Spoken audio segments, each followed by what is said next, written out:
In the spring of 1834, somewhere in the rolling hills of central Virginia, a discovery was made that would forever change how we understand the depths of human evil.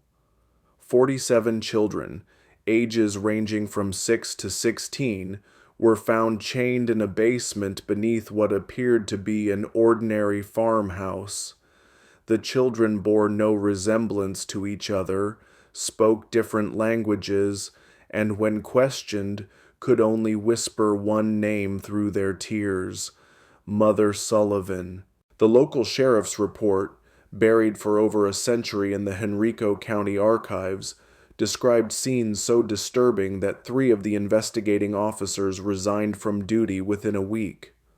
What makes this case truly haunting isn't just the horror of what was found, but the chilling realization that Constance Sullivan had been operating her twisted enterprise for over 2 decades without detection.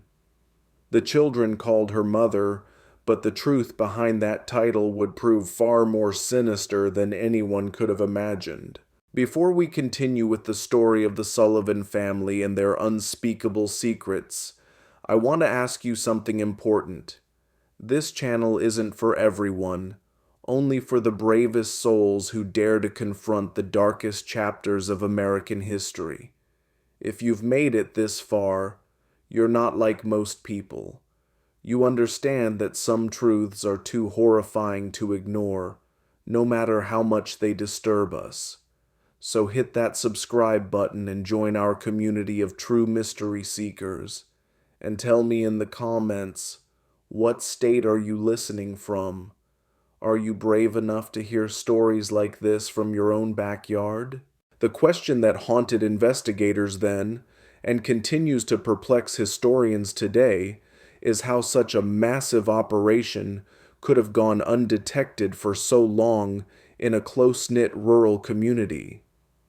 The Virginia of 1834 was a land caught between 2 worlds. The old plantation system still dominated the social landscape, while whispers of industrial change drifted down from the north. In this environment, the small farming community of Millbrook, a collection of perhaps 50 families spread across the gentle slopes of Henrico County, represented the typical American rural settlement of the era. Most residents farmed tobacco or corn, traded at Henderson's General Store, and gathered for social events at the one-room schoolhouse that doubled as a community meeting hall. The Sullivan property sat on the outskirts of this community, a modest 2-story wooden farmhouse surrounded by nearly 200 acres of prime agricultural land. To any traveler passing along the dusty road that connected Millbrook to Richmond, the Sullivan farm appeared utterly unremarkable. The house itself, built in the Federal style popular during the 1810s, featured white-painted clapboard siding and a wraparound porch typical of Virginia architecture. A red barn stood 60 yards behind the house, with a chicken coop and smokehouse completing the typical farmstead layout. What made the Sullivan property unique wasn't visible from the road. Ezra Sullivan, who had purchased the land in 1809 with money inherited from his father's tobacco fortune, had spent considerable effort expanding the house's basement.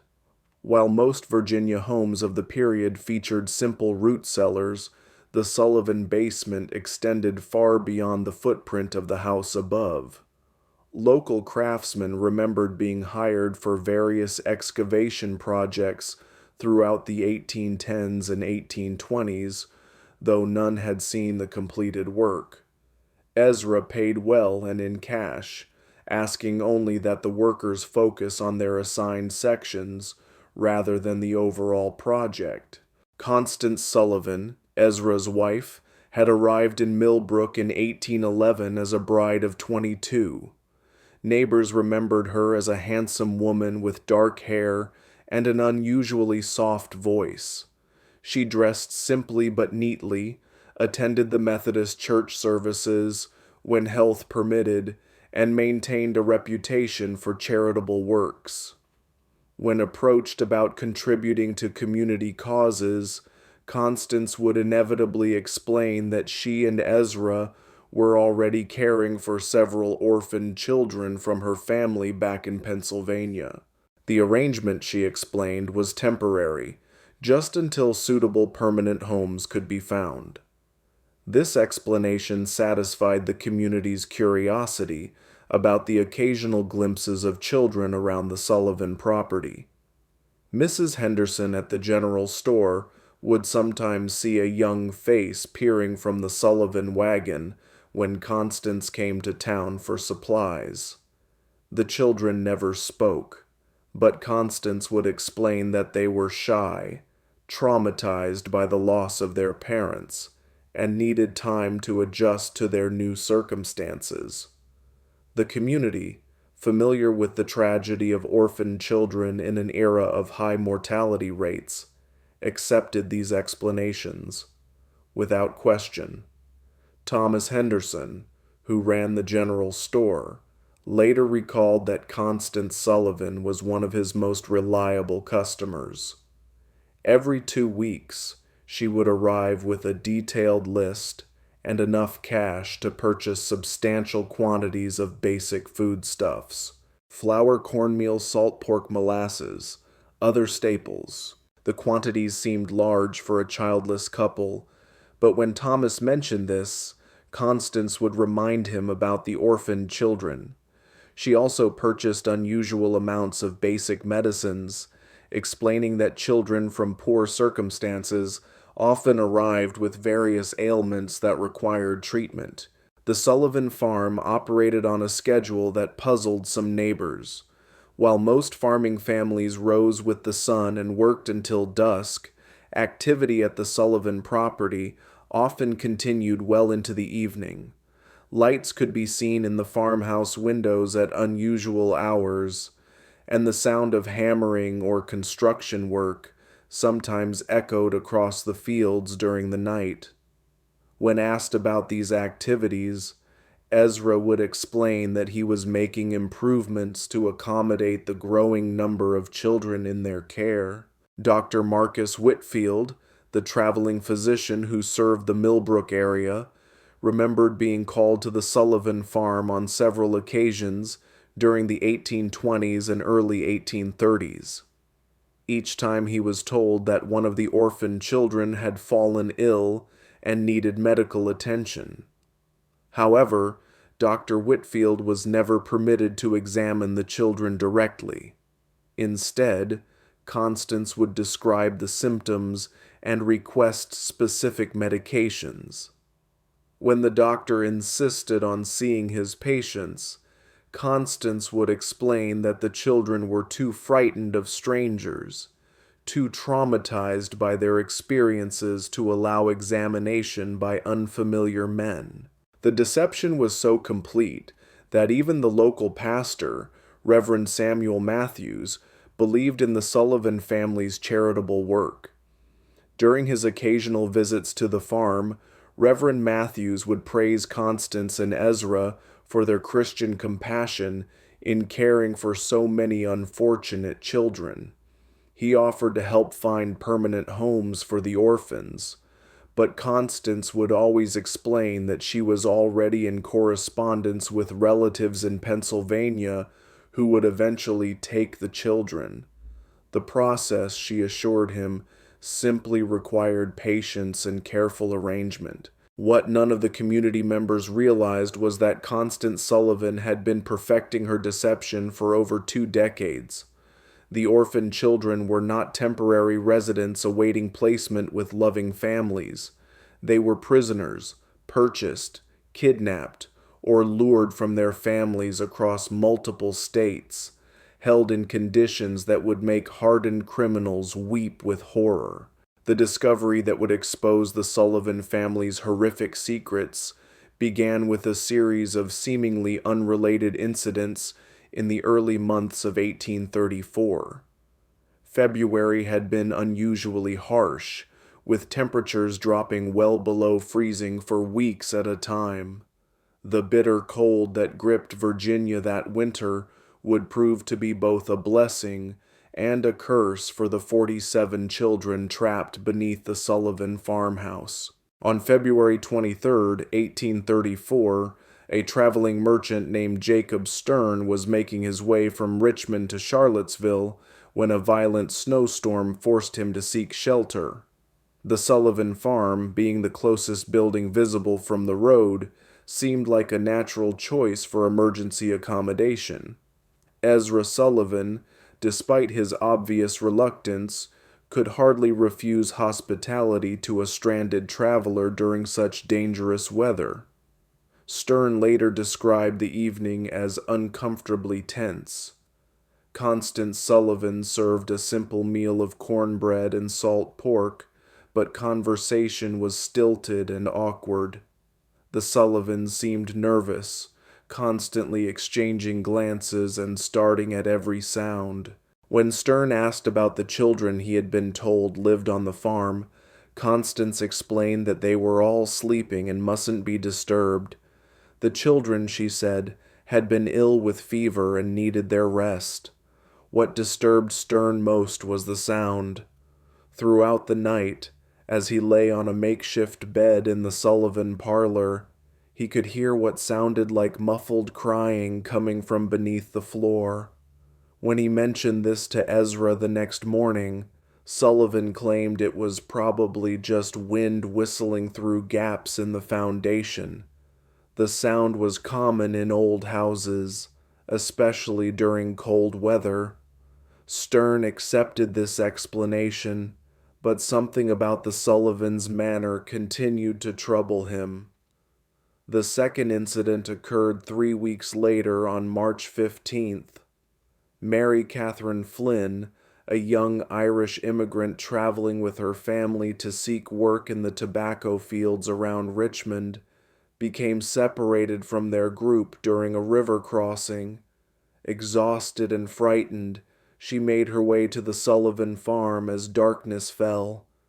Constance Sullivan took her in, offering food and shelter for the night. Mary Catherine was never seen alive again. When her family reported her missing to the sheriff in Richmond, they described their last known location and the direction Mary Catherine had been heading. A search party was organized, but the vast expanses of Virginia wilderness made finding a single missing person nearly impossible. The search was called off after a week, and Mary Catherine Flynn was presumed to have died of exposure or been killed by wild animals. The final incident that would lead to the discovery occurred on April 2nd, 1834. A local farmer named William Hutchinson was hunting rabbits in the woods that bordered the Sullivan property when he heard something that stopped him cold. From somewhere near the Sullivan farmhouse came the sound of children screaming, not the ordinary cries of youngsters at play, but raw, desperate shrieks of pure terror. Hutchinson crept closer to investigate, hiding behind a stand of oak trees about 50 yards from the Sullivan house. For nearly an hour he watched and listened. The screaming continued intermittently, always seeming to come from beneath the house rather than from inside it. At one point, he saw Ezra Sullivan emerge from what appeared to be a cellar door on the side of the house. Sullivan looked around nervously, then disappeared back underground. When Hutchinson reported what he had witnessed to his neighbors, opinions were divided. Some suggested that the orphan children might be more troubled than the Sullivans had indicated, perhaps requiring discipline or medical treatment that could be distressing. Others, however, began to remember odd details that hadn't seemed important before: the unusual amounts of food Constance Sullivan purchased, the strange sounds neighbors occasionally heard at night, the fact that none of the supposed orphans had ever been seen in town or at community gatherings. Sheriff Benjamin Crawford, a veteran lawman who had served Henrico County for over 15 years, initially dismissed the concerns as neighborhood gossip. However, when William Hutchinson approached him directly and insisted on filing a formal complaint, Crawford agreed to investigate. The law required him to follow up on reports of potential child abuse, regardless of his personal opinion of the accusers. On the morning of April 8, 1834, Sheriff Crawford rode out to the Sullivan farm, accompanied by his deputy, Marcus Webb. They arrived just after sunrise, expecting to conduct a routine inspection that would put the community rumors to rest. Constance Sullivan met them at the door, her manner calm and welcoming. She invited the officers inside for coffee and expressed concern about the gossip circulating in the community. The conversation began normally enough. Constance explained again about the orphaned children, showed the officers letters she claimed to have received from relatives in Pennsylvania, and offered to arrange for the children to meet with Sheriff Crawford once they recovered from their recent illness. Everything seemed perfectly reasonable until Deputy Webb asked to use the privy. As Webb walked around the side of the house, he noticed something that made his blood run cold. The cellar door that William Hutchinson had seen Ezra Sullivan using was secured with 3 separate padlocks. Heavy chains wrapped around the door handles, and the wood around the locks showed signs of desperate clawing, as if someone had tried to scratch their way out from the inside.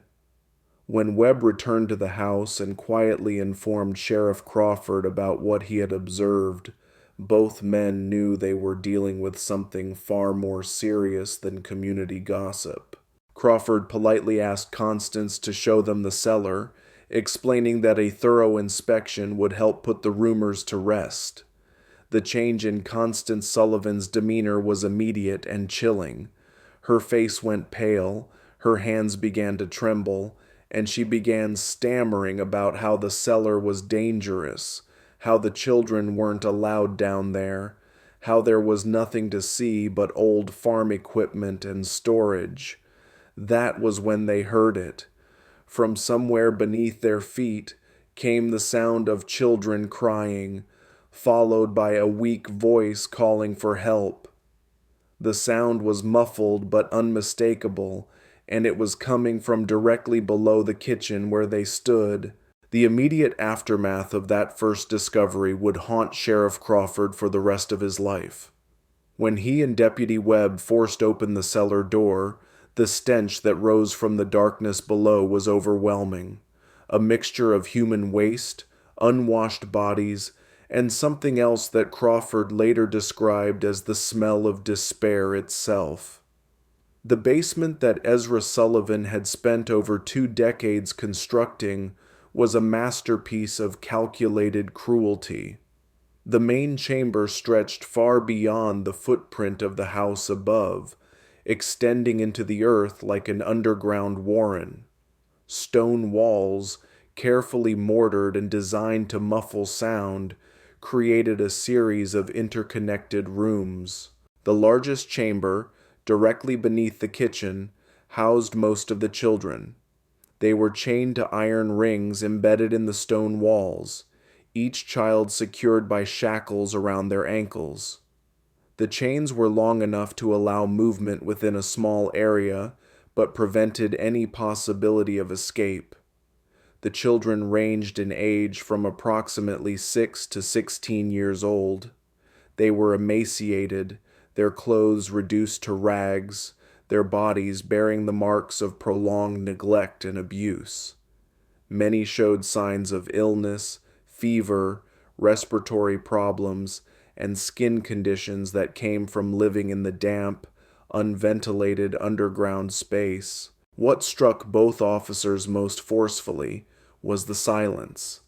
After the initial cries for help, the children said nothing. They simply stared at the newcomers with eyes that held no hope, no expectation of rescue. Deputy Webb, a father of 4, had to leave the basement twice to vomit. Sheriff Crawford, despite his years of law enforcement experience, found himself unable to process the full scope of what he was seeing. The methodical nature of the imprisonment, the evidence of long-term planning, the sheer number of victims, it was beyond anything in his experience or imagination. In the smaller chambers, Crawford and Webb found evidence of the Sullivan system of control. One room contained stocks and restraining devices for punishment.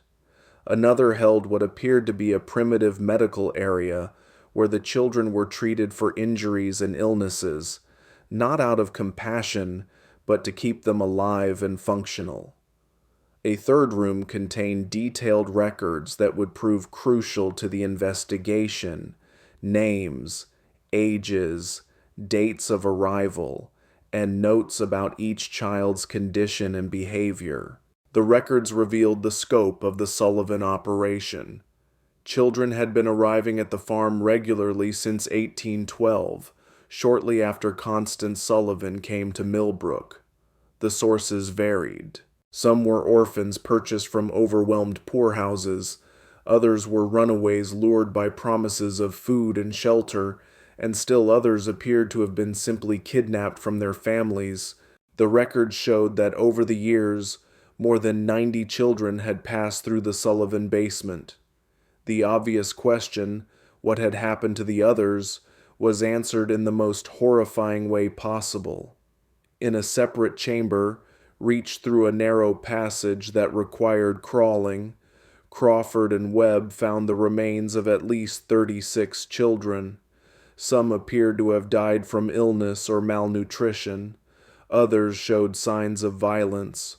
All had been buried in shallow graves beneath the basement floor, their bodies covered with lime to control odor and decay.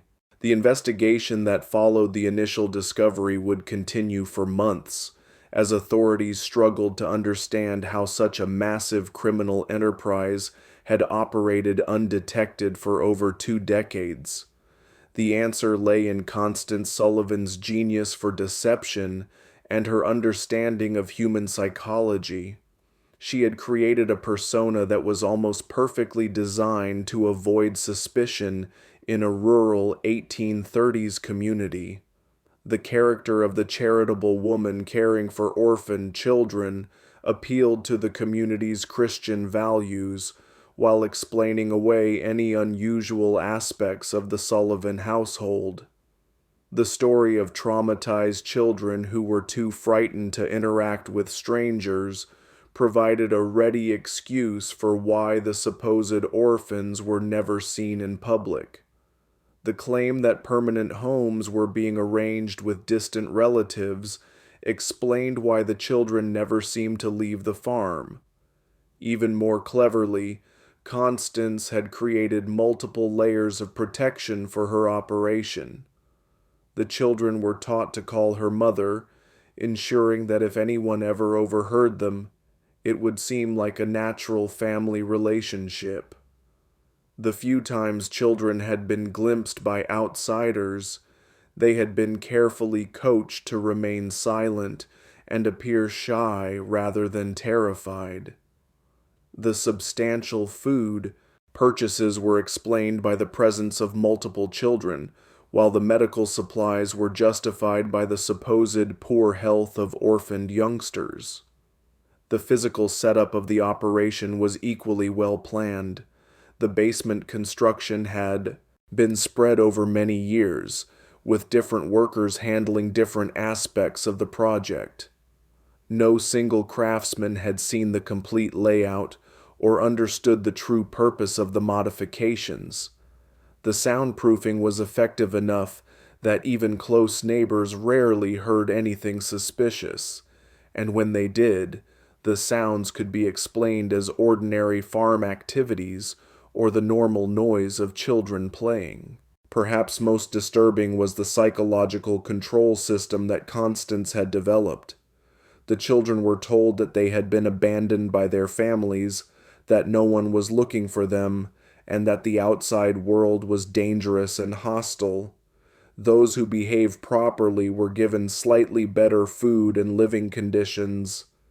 Those who caused trouble were subjected to punishments that served as examples to the others.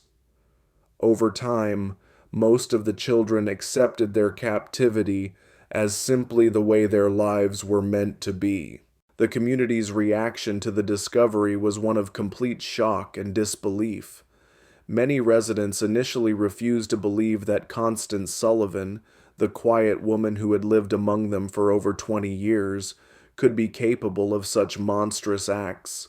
Some suggested that she must have been coerced by her husband, or that the whole situation was somehow a misunderstanding.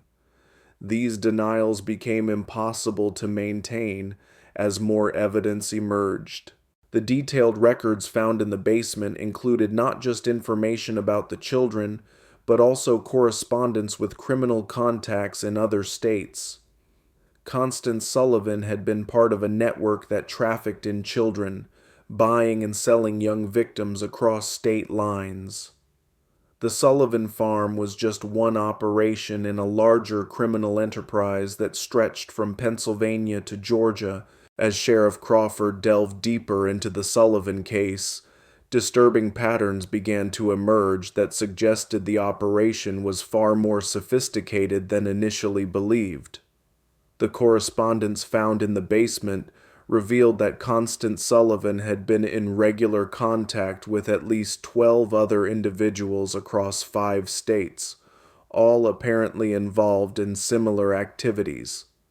The letters, written in a simple code that was eventually deciphered, discussed merchandise, deliveries, and quality control in language that clearly referred to human trafficking. One letter, dated just 3 months before the discovery, came from someone identified only as a Morrison in Philadelphia.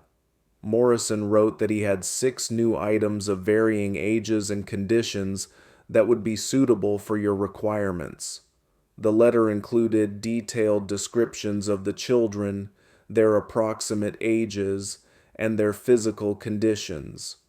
Most disturbingly, it included notes about their temperaments, which children were compliant, and which might require additional training.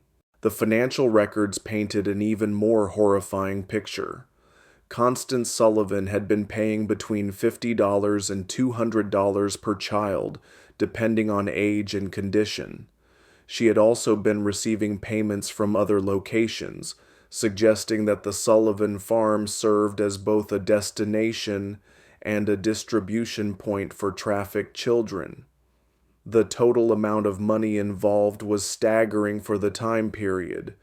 Over $8,000 in transactions over 2 decades, equivalent to several $100,000 in modern currency. Dr. Marcus Whitfield, the traveling physician who had been called to the Sullivan farm on several occasions, became a key witness as the investigation expanded.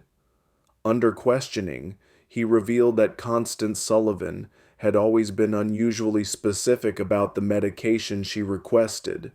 She had detailed knowledge of treating malnutrition, respiratory infections, and other conditions common in severely neglected children. She had also asked for sedatives and other drugs that could be used to control difficult prisoners. The doctor's testimony led to another chilling realization. Constance Sullivan had been systematically studying how to keep large numbers of children alive under conditions of extreme deprivation. The medical supplies she purchased, the questions she asked, even the layout of the basement. Everything was designed to maximize the survival rate of her prisoners while minimizing the resources required to maintain them. Local businessman Thomas Henderson provided additional pieces of the puzzle. A review of his sales records showed that Constance Sullivan had been purchasing increasing quantities of basic supplies over the years. What appeared to be the growing needs of a charitable household was actually evidence of an expanding criminal operation. Henderson also remembered specific requests for items that seemed unusual at the time: extra blankets, large quantities of children's clothing, bulk purchases of simple medicines.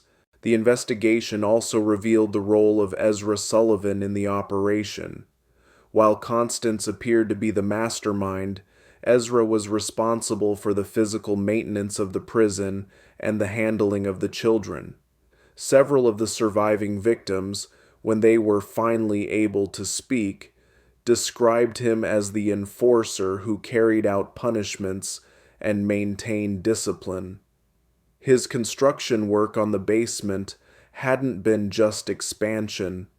It had been constant refinement of a system designed to hold human beings in captivity. The most disturbing revelation came from analyzing the records of children who had disappeared from the Sullivan farm over the years.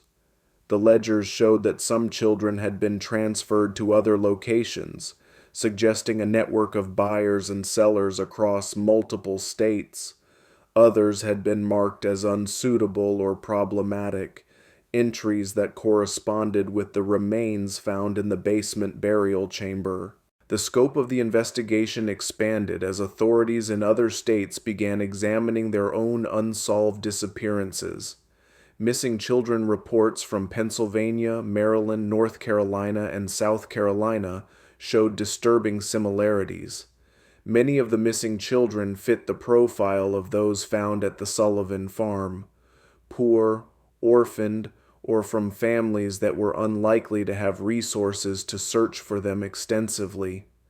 Federal marshals were called in to coordinate the multi-state investigation. This was unprecedented for the time period, as most law enforcement was strictly local. The Sullivan case represented one of the first major criminal investigations to cross state lines and involve federal authorities. The legal implications were complicated by the fact that many of the crimes had occurred in different jurisdictions under different laws. As weeks passed, more survivors began to tell their stories. The accounts were remarkably consistent, describing years of imprisonment, systematic abuse, and psychological manipulation. The children described how new arrivals were broken in, subjected to isolation, punishment, and indoctrination until they accepted their fate. They spoke of a complex hierarchy among the prisoners, with older children given minor privileges in exchange for helping to control younger ones. The survivors also revealed the extent of Constance Sullivan's psychological manipulation. She had convinced many of the children that they were worthless, that their families had sold them or abandoned them, and that they deserved their treatment. Some of the older children, who had been imprisoned for years, initially resisted rescue efforts because they had been conditioned to believe that the outside world was even more dangerous than their captivity. The investigation uncovered evidence of Sullivan's methods for acquiring victims. She had developed relationships with corrupt officials at poorhouses and orphanages who would provide children in exchange for payments. She had also cultivated contacts among criminal elements in major cities who could identify vulnerable children, runaways, street orphans, and others who wouldn't be missed immediately. Perhaps most chillingly, the records showed that the Sullivan operation had been expanding in recent years. The number of children being held had increased, and there were plans in the correspondence for establishing similar facilities in other locations. The discovery at the Sullivan farm had apparently interrupted a criminal enterprise that was on the verge of becoming a much larger operation. The breakthrough that would lead to the complete exposure of the Sullivan network came from an unexpected source. Among the surviving children was a girl named Rebecca, approximately 14 years old, who had been held longer than any of the others. Unlike the other children who had been broken by their ordeal, Rebecca had maintained a spark of defiance and an extraordinary memory for details. Rebecca had been kidnapped from her family's farm in Pennsylvania in 1829 when she was just 9 years old. She remembered everything about her capture: how a woman claiming to be a distant relative had arrived at their farm, how she had been lured away with promises of sweets and a ride to town, how she had awakened chained in the Sullivan basement. More importantly, she remembered every conversation she had overheard between Constance Sullivan and the various visitors who had come to the farm over the years. Rebecca's testimony revealed that the Sullivan operation was just one part of a much larger network. She had heard Constance discussing other farms, other locations where children were being held. She remembered names, dates, and details about shipments of children being moved between different facilities. Her information provided law enforcement with their first comprehensive picture of the scope of the criminal enterprise.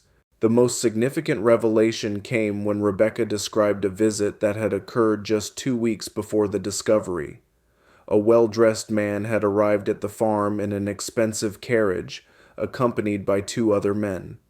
Rebecca had been selected, along with 3 other children, to be inspected by the visitors.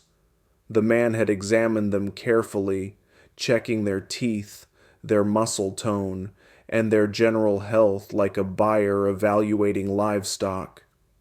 The visitor had ultimately decided not to purchase any of the children, complaining that they were too damaged for his purposes.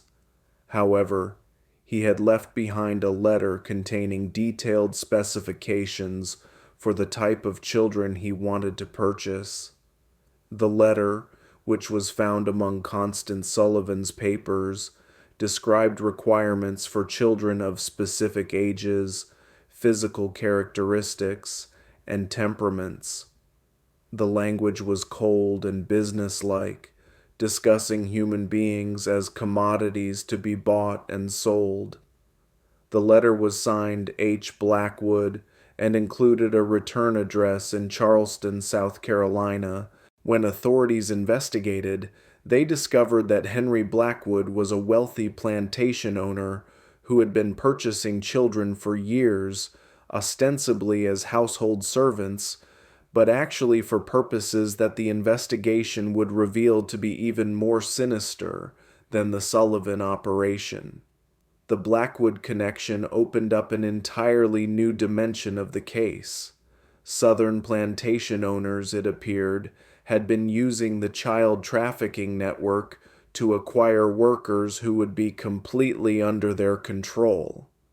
Unlike enslaved people who had some legal protections and whose disappearance might be noticed, trafficked children could be worked to death with no legal consequences. They had no families to search for them, no legal status to protect them, and no hope of escape. The investigation of the Blackwood connection revealed that several other prominent Southern families had been involved in similar purchases. The children were being used not just as laborers, but as subjects for medical experiments, as targets for violent entertainment, and for purposes that the investigators found too disturbing to document fully in their official reports. As the scope of the criminal network became clear, the investigation faced increasing resistance from powerful interests. Several of the families involved in purchasing children had significant political connections and substantial resources to protect themselves. Threats began to be made against investigators, witnesses, and even the surviving children. Sheriff Crawford received anonymous letters warning him to drop the investigation. Deputy Webb was attacked by unknown assailants while walking home from work. Dr. Whitfield found his medical practice suddenly boycotted by several prominent patients. The pressure was clearly designed to intimidate law enforcement and prevent the full extent of the network from being exposed. The situation became even more dangerous when one of the surviving children, a boy named Timothy, who had been providing crucial testimony, disappeared from the temporary shelter where he was being housed. A search was conducted, but Timothy was never found. The message was clear. Those who cooperated with the investigation would face severe consequences. Despite the intimidation, the investigation continued. Federal marshals provided additional security for key witnesses and investigators. The surviving children were moved to more secure locations, and armed guards were posted at the Sullivan farm to protect the physical evidence. The case had become a test of whether the American legal system could function when confronted with crimes involving wealthy and powerful perpetrators. The pressure reached its peak when Constance Sullivan herself was found dead in her jail cell. The official cause of death was listed as suicide, but the circumstances were suspicious. Sullivan had been scheduled to testify about the full extent of the criminal network, including the names of all her contacts and customers. Her death eliminated the investigation's most important witness and source of information about the broader conspiracy. The mysterious death of Constance Sullivan sent shockwaves through the investigation team. If powerful interests were willing to eliminate key witnesses, no one involved in the case was safe. The investigation had uncovered a criminal enterprise so vast and so well connected that it posed a threat to some of the most prominent families in American society. Just when it seemed that the investigation might be derailed by intimidation and violence, an unexpected development changed everything. A former employee of Henry Blackwood, motivated by guilt over what he had witnessed, came forward with evidence that would blow the case wide open. The employee, a man named Samuel Pierce, had worked as an overseer on the Blackwood plantation and had detailed knowledge of the children who had been purchased from the Sullivan network. Pierce brought with him documents that proved the connection between the Sullivan operation and the Southern buyers. More importantly, he had witnessed the fate of many of the children who had been sold to plantation owners. His testimony would provide the final pieces of the puzzle and expose the full horror of what had been happening to America's most vulnerable children. Samuel Pierce's testimony before the federal grand jury in Richmond would go down as one of the most disturbing accounts in American legal history. Pierce, a man in his 40s with weathered hands and haunted eyes, had worked for Henry Blackwood for over a decade. What he had seen on the Blackwood plantation and what he revealed about the fate of the Sullivan children shocked even the seasoned investigators who had thought they understood the scope of the criminal enterprise. Pierce described how the Blackwood plantation operated two separate systems. The main plantation used enslaved labor for cotton production, operating under the typical, though brutal, economic model of Southern agriculture. However, Blackwood had also established what Pierce called the experimental quarters, a separate facility where the trafficked children were held for purposes that had nothing to do with agricultural production. The children purchased from the Sullivan network were used as subjects for medical experiments that Blackwood conducted with several associates, including 2 physicians from Charleston Medical College. The experiments were designed to test the limits of human endurance, to study the effects of various drugs and treatments, and to satisfy the scientific curiosity of men who viewed the children as laboratory animals rather than human beings. Pierce's most damning testimony concerned the detailed records that Blackwood maintained of these experiments. The plantation owner had documented everything. The children's reactions to different treatments, their survival rates under various conditions, the progression of diseases that were deliberately introduced to study their effects. The record showed that Blackwood and his associates had been conducting systematic torture disguised as medical research. The testimony revealed that at least 37 children from the Sullivan network had been sold to Blackwood over the years. Of these, only 4 had survived long enough to be transferred to other buyers. The rest had died as a result of the experiments, malnutrition, or the brutal working conditions in the experimental quarters. Their bodies had been buried in unmarked graves in a remote section of the plantation. Pierce also provided information about the broader network of buyers. He had been present at meetings where Blackwood discussed purchases with other plantation owners, wealthy businessmen, and even some politicians. The conversations he overheard revealed that the trafficking network extended far beyond what investigators had imagined. Children were being bought and sold across the entire country, with different buyers having different requirements and purposes. The most shocking revelation came when Pierce described a gathering he had witnessed in the fall of 1833. Blackwood had hosted what he called a demonstration for potential buyers from across the South. The event was designed to showcase the quality of the children available through the network and to demonstrate the various uses to which they could be put. Pierce's description of this gathering was so disturbing that several members of the grand jury had to leave the room.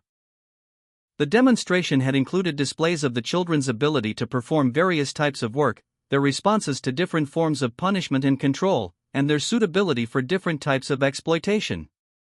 The buyers had been encouraged to examine the children closely, to test their reactions, and to place orders for specific types of victims.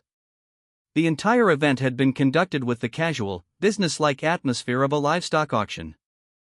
Pierce's testimony also revealed the financial scope of the network. The prices paid for children varied dramatically based on their age, physical condition, and intended use. Younger children, who could be more easily controlled and conditioned, commanded higher prices. Children with specific physical characteristics or abilities were sold at premium rates. The total amount of money involved in the network was estimated to be in the hundreds of thousands of dollars, a fortune for the time period. The investigation team used Pierce's information to coordinate raids on multiple locations across the South. Federal marshals working with local law enforcement simultaneously struck at plantations, warehouses, and other facilities where trafficked children were being held. The raids were conducted in secrecy to prevent the destruction of evidence and the escape of key perpetrators. The results of the coordinated raids were staggering. Over 100 additional children were rescued from various locations. Physical evidence was seized that documented the full extent of the trafficking network, including financial records, correspondence, and detailed logs of purchases and sales. Several prominent individuals were arrested, including Henry Blackwood, 2 physicians from Charleston Medical College, and an estate legislator from Georgia, who had been one of the network's best customers. The evidence seized during the raids painted a picture of systematic evil that shocked the nation.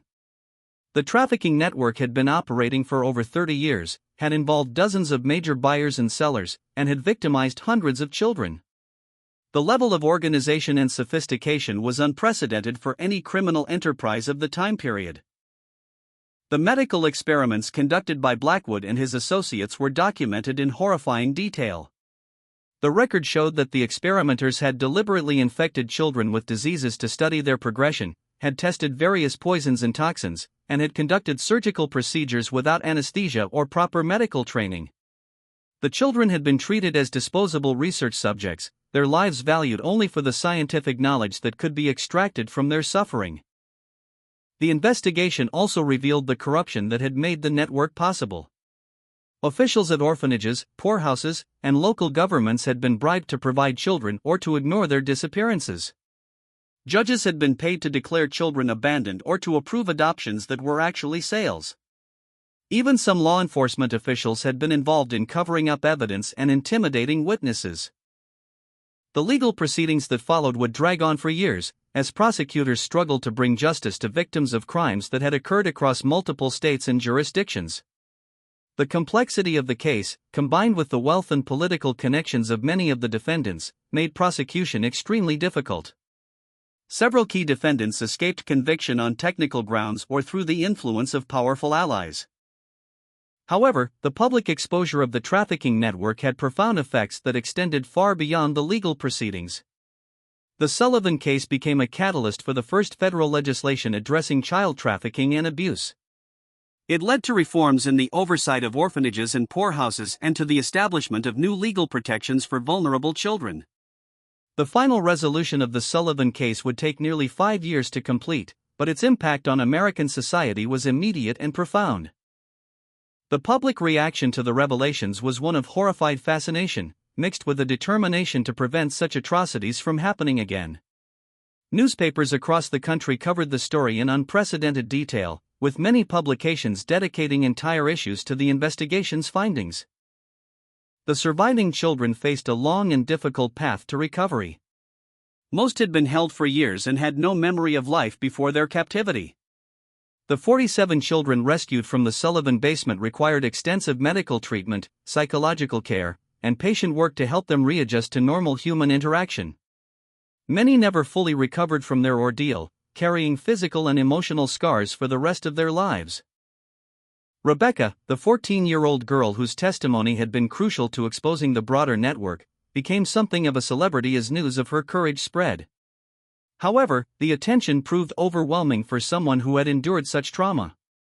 She was eventually placed with a Quaker family in Pennsylvania, who provided the quiet, supportive environment she needed to heal. Rebecca lived to be 73 years old, eventually marrying and raising a family of her own, but she never spoke publicly about her experiences again after the trial testimony. The legal proceedings revealed the full extent of the corruption that had enabled the trafficking network. Ezra Sullivan, who had been captured during the initial raid, was convicted on multiple charges of kidnapping, imprisonment, and murder. He was executed by hanging in Richmond on November 15, 1836, before a crowd of over 3,000 people.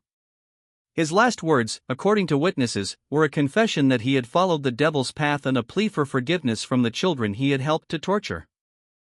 Henry Blackwood's trial became a sensation that exposed the dark underbelly of Southern plantation society. The medical records seized from his plantation provided evidence of systematic torture and murder that shocked even hardened observers. Blackwood was convicted of multiple murders and sentenced to death, but his execution was delayed for years by appeals and political maneuvering. He eventually died in prison in 1841, reportedly of a heart attack, though some suspected he had been poisoned by associates who feared he might reveal additional secrets. The two physicians from Charleston Medical College, who had participated in the experiments, were expelled from the medical profession and sentenced to long prison terms. Their cases led to new regulations governing medical research and the treatment of human subjects. The medical college itself faced a scandal that nearly resulted in its closure, as investigators revealed that several other faculty members had knowledge of the illegal experiments but had failed to report them. The investigation's most frustrating aspect was the number of powerful individuals who escaped justice despite clear evidence of their involvement. Several wealthy plantation owners fled to Europe before they could be arrested. Others used their political connections to avoid prosecution or to receive minimal sentences that didn't reflect the severity of their crimes. A state legislator from Georgia who had been one of the network's major customers was censured by his legislature but never faced criminal charges. The financial investigation revealed that the trafficking network had generated enormous profits for its organizers. Constance Sullivan alone had accumulated over $12,000 in profits over her 20-year operation, a sum equivalent to several $100,000 in modern currency. Much of this money was never recovered as it had been invested in legitimate businesses or hidden in accounts that investigators couldn't trace. The Sullivan farm itself became a symbol of the horrors that had been uncovered. The property was seized by the government and eventually sold at auction. But no one wanted to live in a place associated with such evil. The house was demolished in 1845 and the basement was filled with concrete and sealed permanently. A small cemetery was established on the site to memorialize the children who had died there, though most of their names were never known. The case led to significant reforms in child welfare and protection.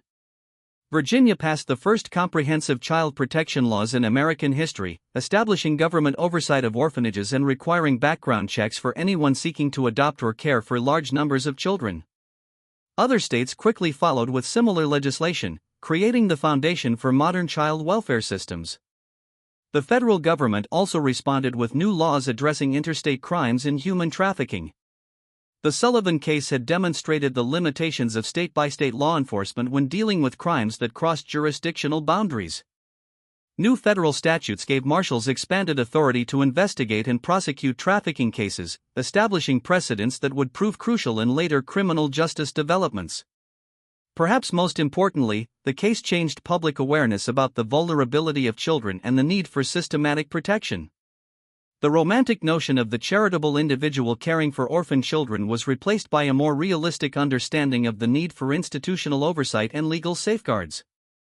The phrase, "another Sullivan case," entered common usage as a warning about the potential for abuse in situations involving vulnerable children. Dr. Marcus Whitfield, the physician who had unknowingly enabled the Sullivan operation through his medical consultations, dedicated the rest of his career to child welfare. He established free clinics specifically for orphaned and abandoned children, and became an advocate for reforms in medical practice that would prevent physicians from being manipulated by criminals. His later writings on medical ethics were influenced heavily by his experience with the Sullivan case. Sheriff Benjamin Crawford, who had led the initial investigation, was promoted to federal marshal and spent the rest of his career pursuing similar cases. He became one of the first law enforcement officials to specialize in crimes against children, developing investigative techniques and procedures that would be used for decades. Crawford's detailed reports on the Sullivan case became required reading for law enforcement officers across the country. The children's stories, as they emerged over the years, revealed the full scope of human resilience and the long-term effects of systematic abuse. Some, like Rebecca, were able to build relatively normal lives with proper support and care. Others struggled with mental illness, addiction, and other problems that stemmed from their traumatic experiences.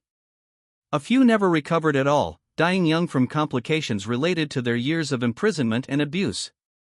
The network's correspondence, which had been preserved as evidence, provided investigators with information that led to additional cases for years after the initial discovery. Letters found in the Sullivan basement contained references to other operations, other victims, and other perpetrators. Some of these leads resulted in successful prosecutions, while others led to dead ends or situations where too much time had passed to gather sufficient evidence. One of the most haunting aspects of the case was the realization that the Sullivan operation had been just one part of a much larger system of exploitation that had existed largely undetected for decades. The investigation revealed that similar networks had operated in other parts of the country, that children had been bought and sold like commodities throughout American history, and that the legal and social systems had been inadequate to protect the most vulnerable members of society. The case also highlighted the role of community responsibility in preventing such atrocities. The residents of Millbrook, who had lived for 20 years next to one of the most horrific crime scenes in American history, struggled with guilt and self-examination. How had they failed to see what was happening? What signs had they missed or ignored? Could they have prevented the suffering if they had been more vigilant or suspicious? These questions led to broader discussions about the obligation of communities to watch out for their most vulnerable members. The Sullivan case became a cautionary tale about the dangers of accepting explanations without investigation, of respecting privacy when that respect enabled abuse, and of assuming that respectable appearances guaranteed moral behavior. The legacy of the Sullivan case extended far beyond the immediate legal and social reforms it inspired. The detailed documentation of the investigation, including the correspondence, financial records, and testimony, became an invaluable resource for understanding the history of crime and exploitation in America. Historians, criminologists, and social reformers would study the case for generations, using it to understand how systematic evil could flourish in apparently normal communities. In the end, the Sullivan family's reign of terror was brought to an end, not by sophisticated police work or advanced investigative techniques, but by the simple courage of ordinary people who refused to ignore obvious signs of trouble. William Hutchinson's decision to report what he had heard, Sheriff Crawford's willingness to take community concerns seriously, and Rebecca's determination to testify despite her trauma.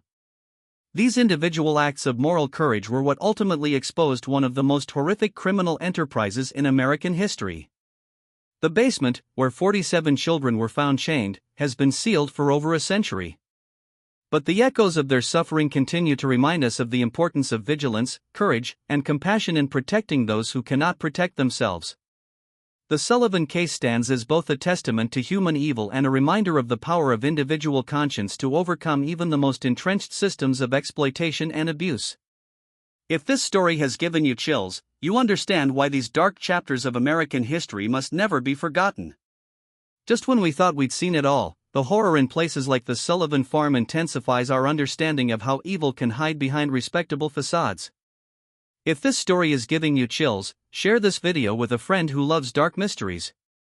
Hit that like button to support our content and don't forget to subscribe to never miss stories like this. Let's discover together what other secrets lie buried in America's past. This mystery shows us that evil often wears the mask of respectability and that the most horrific crimes can be committed by those who appear respectability, and that the most horrific crimes can be committed by those who appear most normal to their communities.